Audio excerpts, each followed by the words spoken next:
Quando nós falamos aqui da teoria da oferta, nós fizemos um primeiro estudo, que é a teoria da firma. Agora nós vamos falar um pouco da teoria da produção, né, que está conectado, obviamente, à teoria da firma, e que muitas coisas que nós estamos falando aqui estão conectados à teoria da firma. Bem, primeira questão que a gente está colocando na teoria da produção: os recursos na economia são escassos, ou seja, são limitados. Sempre temos menos recursos do que a necessidade que a gente tem. Inclusive, lá na filosofia, há uma corrente filosófica que busca justamente reduzir essa escassez por meio da redução das nossas necessidades. Que teoria é essa? Quem que pode me falar qual é a filosofia que pede, né, uma minimização das nossas necessidades para que a gente possa viver mais feliz, para que a gente possa viver mais resignado, né? Essa filosofia são os estoicos, o estoicismo, né, que vai falar que a gente tem que rever as nossas necessidades para que justamente a gente não sofra, já que os recursos para satisfazer as nossas necessidades são limitados. Então, a teoria da produção, né, vai estudar de que modo a produção, a receita e custo de produção vão se relacionar de forma que a produção tenha o menor custo possível, ou, falando de outra maneira, né, dados os custos de produção, como a produção será a maior possível. Então, quando a gente está falando da teoria da produção, nós vamos necessariamente discutir a possibilidade de reduzir custos e aumentar a produção. O processo de produção consiste na técnica por meio do qual um ou mais produtos serão obtidos pela utilização de determinadas quantidades de fatores de produção, insumo e mão de obra. E aí, nós para a teoria da produção, nós vamos usar alguns conceitos chaves essenciais aqui para a nossa reflexão, que é receita total, a quantidade total vendida multiplicada pelo preço. Então, se eu vendi 1.000 unidades por R$ 2,00, R$ 2.000. A receita média é a receita total dividida pela quantidade vendida, porque muitas vezes eu vendo produtos por preços, o mesmo produto por preço diferente. Eu faço uma promoção, eu vejo que tem uma demanda elevada. Vocês viram que sexta-feira, no dia 26 de fevereiro agora desse ano, 2021, nós tivemos uma greve dos caminhoneiros em Belo Horizonte, que fez com que os postos de gasolina tivessem menos combustível, ou supostamente tivessem menos combustível, e fez com que os preços aumentassem. Ou seja, a demanda aumentou, a procura não aumentou, a procura aumentou, a oferta não aumentou, os preços subiram. Então, o litro da gasolina foi vendido por preços diferentes ao longo do mesmo dia. Então, a receita média é a receita total dividida pela quantidade vendida. A receita marginal é a variação da receita total decorrente de venda de uma unidade adicional. Então, ou seja, vamos imaginar que eu vendo um litro de gasolina por R$5. O segundo litro de gasolina, eu vendo ele por R$4,80. O que eu vou ter? Uma receita marginal menor, né? Porque eu estou, na verdade, agora aumentando R$4,80, quando eu devia estar aumentando 5. Aí, isso é chamado, essa receita adicional, pela venda de uma unidade adicional, essa variação é a receita marginal. Ou seja, menos 20 centavos é a minha receita marginal. Custo direto ou variável, depende da quantidade produzida. Mão de obra, energia elétrica, matéria-prima. Então, eu tenho um custo direto ou o que a gente chama também de custo variável. O custo variável vai depender da quantidade produzida. Já o custo indireto ou fixo, ele vai ser independente da quantidade produzida,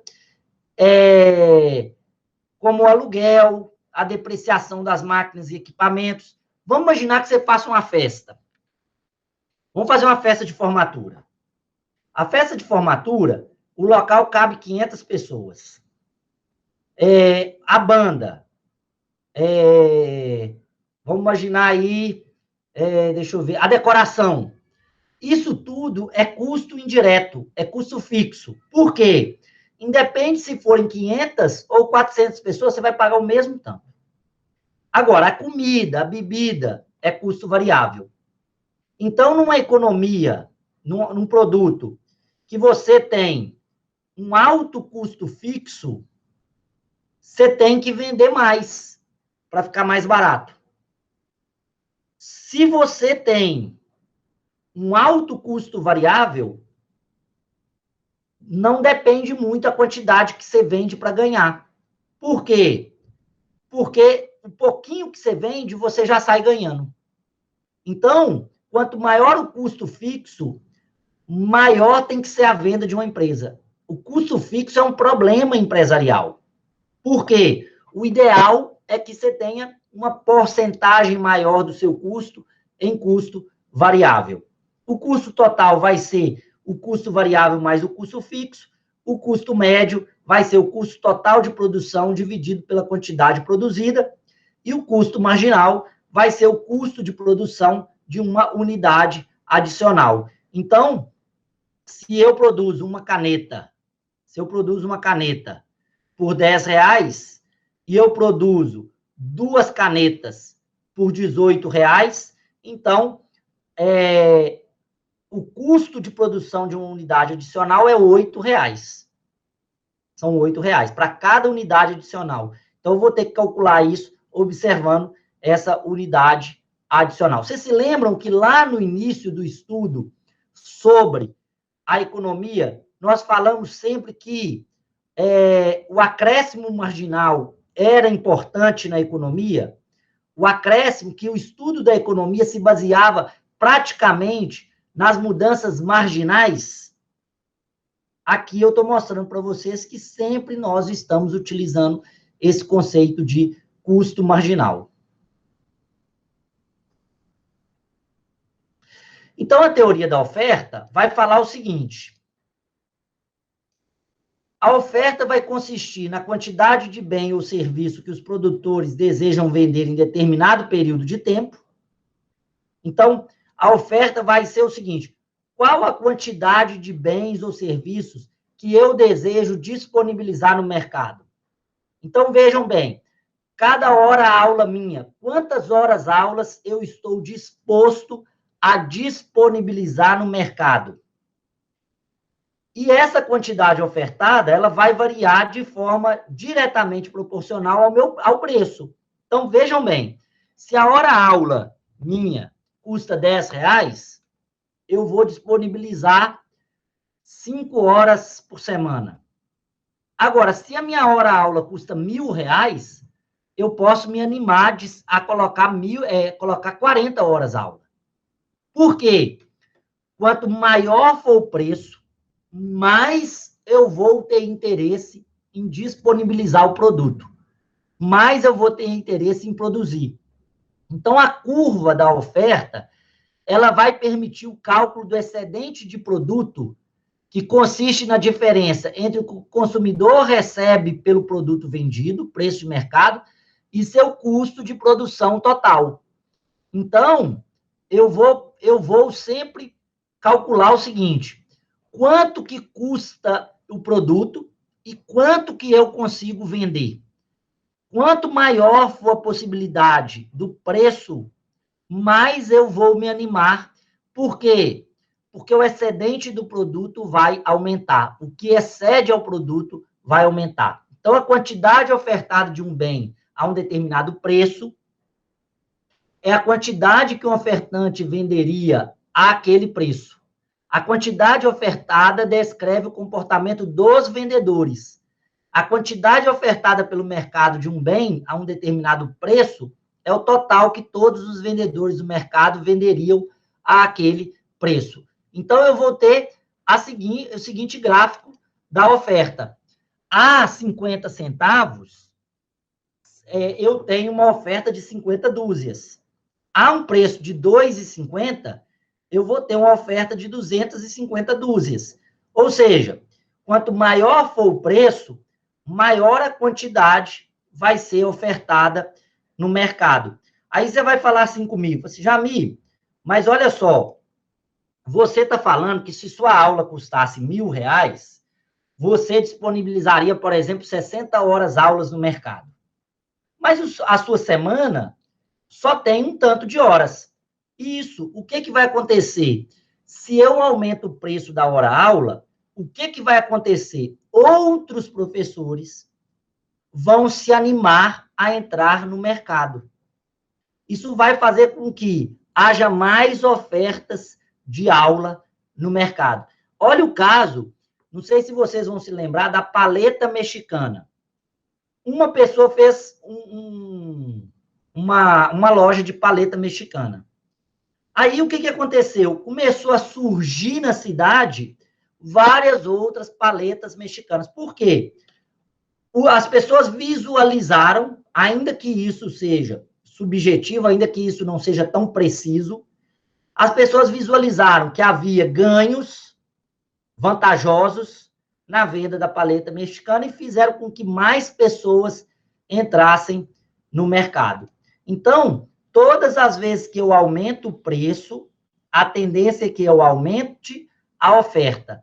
Então, trata-se da oferta de laranjas diferentes feirantes, a cada um dos preços.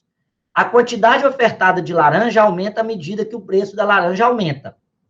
A lei da oferta nos informa que quando o preço de um bem sobe, ceteris paribus, ou seja, com tudo mais constante, a quantidade ofertada aumenta.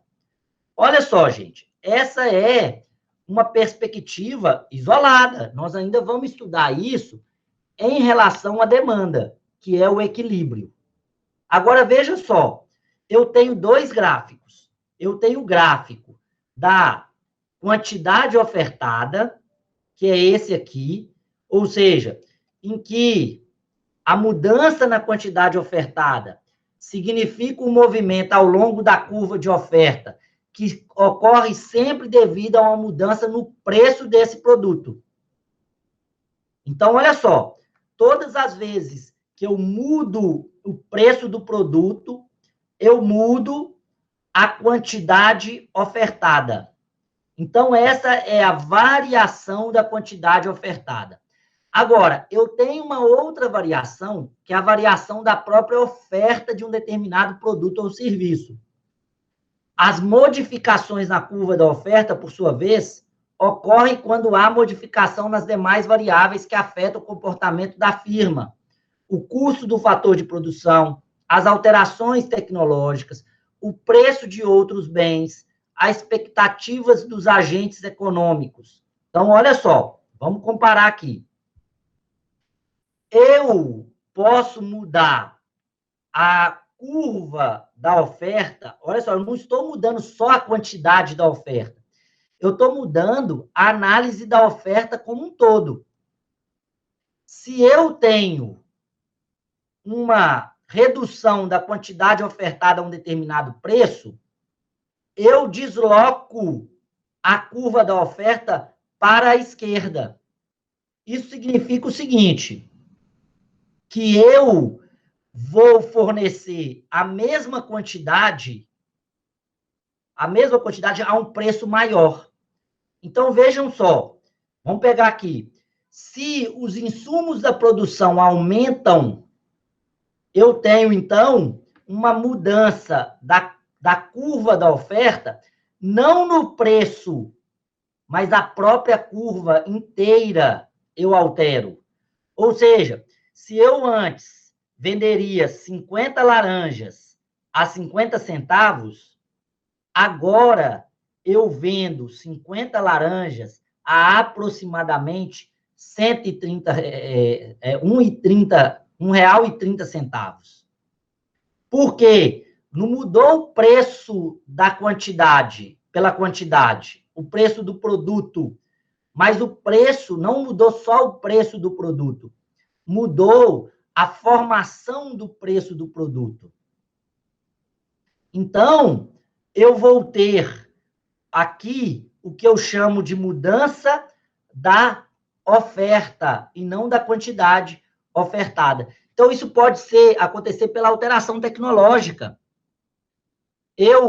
Vamos imaginar aqui, eu forneço a minha aula, eu mudo a minha aula, o fornecimento da minha aula, de acordo com o preço da aula do mercado. Então, se for R$10, eu forneço só 5 horas de aula. Se for R$1.000, eu forneço 60 horas do mercado. Agora, veja bem, se muda o perfil, o Jamil estava dando aula presencial, agora existe o EAD e ele consegue dar uma mesma aula para 1.000 pessoas. Olha só, o avanço tecnológico faz com que eu mude a linha da oferta dentro do gráfico. Eu mudo ela para a esquerda, ou eu posso mudar ela para a direita, ou seja, eu forneço mais produtos por um preço menor. Então, ao invés de eu vender uma aula por R$1.000, eu topo vender uma aula por R$10 e fornecer 60 horas, porque eu vou vender para mais pessoas. Então, eu tenho um avanço tecnológico mudando não a oferta em razão do preço, mas a própria curva da oferta, da mesma forma que a gente viu lá no caso da demanda. Da mesma forma que a gente viu lá no caso da demanda. Então, todas as vezes que eu tenho mudanças na quantidade ofertada a um determinado preço, eu vou mudar a própria oferta como um todo. Então, a redução na quantidade ofertada a um dado preço, eu vou mudar para a esquerda a linha. O aumento da oferta dentro de um aumento da quantidade ofertada a um determinado preço, eu vou mudar para a esquerda. Então, o EAD faz o quê? A mudança vir para cá. Por quê? Eu estou disposto a fornecer 100 aulas ao preço que eu estava fornecendo 50 aulas. E aí, o que eu posso fazer? Eu posso fazer a seguinte diferenciação. Eu posso virar e falar assim, olha, a minha aula virtual, a hora é R$500, mas a minha aula presencial, a hora é R$1.000. Porque aí você está tendo um contato direto comigo, você está tirando a dúvida comigo. Ou seja, veja bem, eu mudo a qualidade da oferta e não a quantidade. Porque eu mudo o custo do fator de produção, eu mudo, inclusive, a expectativa do agente econômico.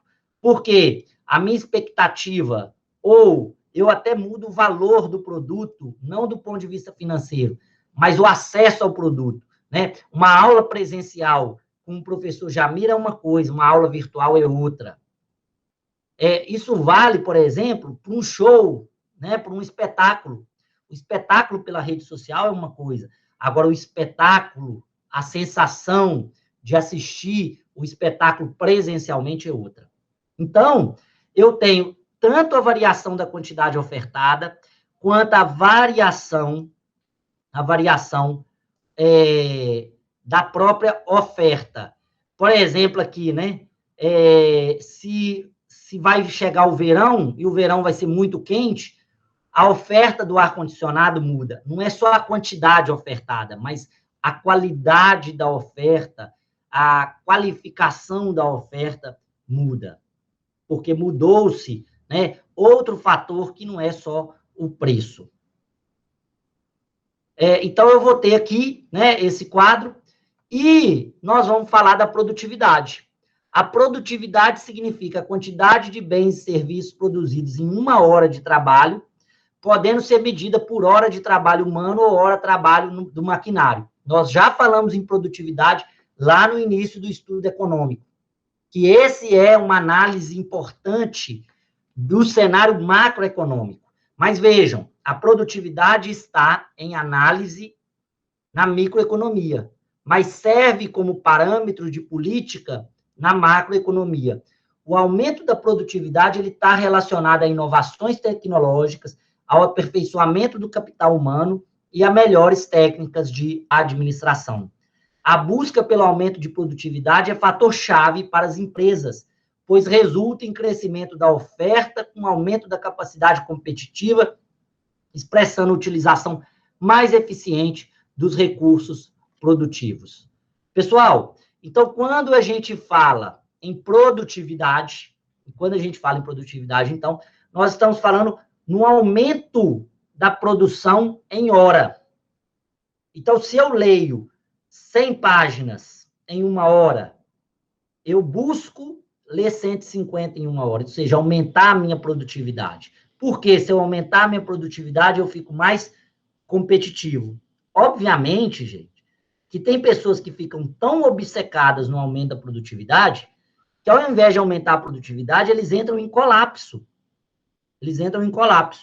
Por isso que é importante, no aumento da produtividade, discutir com os fatores, com outras pessoas do entorno, a respeito da qualidade e do quanto eles conseguem produzir. Então, por exemplo, se eu sou capaz de ler 10 páginas numa hora, verifico que eu tenho algum colega que consegue ler 15 e outro que está lendo 8, eu posso estabelecer o seguinte, assim, olha, eu quero chegar a 15, que é quem está como referência, mas eu não vou ficar pensando em chegar a 20, porque senão eu vou enlouquecer.